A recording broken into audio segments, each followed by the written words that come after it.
the hardest man alive, the only member of the U.S. Armed Forces to complete SEAL training, the U.S. Army Ranger School, and the Air Force Tactical Air Controller training. I think it is abundantly clear that this man is a self-made beast. We live in a world that we want to be as comfortable as we can. And we wonder why we have no growth. We wonder why when the smallest thing in our life gets difficult, we wonder why we cower and we run away. Because our whole life is set up that way. Our whole life is set up in the path of least resistance. We don't want to suffer. We don't want to feel discomfort.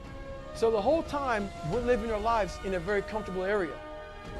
I was just an insecure, scared kid. And the only way I could find myself was through putting myself through the worst thing possible. Self-talk and visualization are the two keys to my success. I took myself in that chair, crapping up my back, peeing blood down my leg, shin splints, stress fractures. I use all that for motivation versus negativity.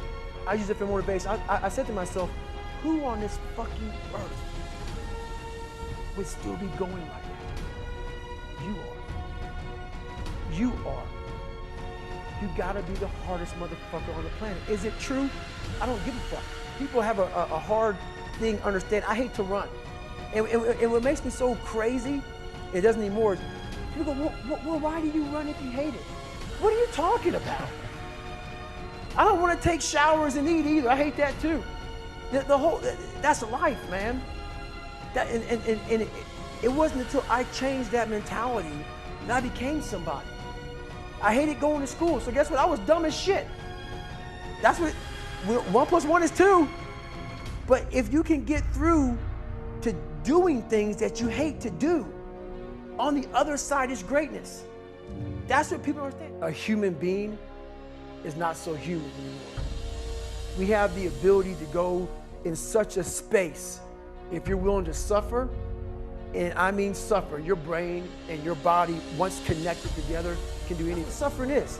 Suffering is a test. That's all it is. Suffering is the true test of life.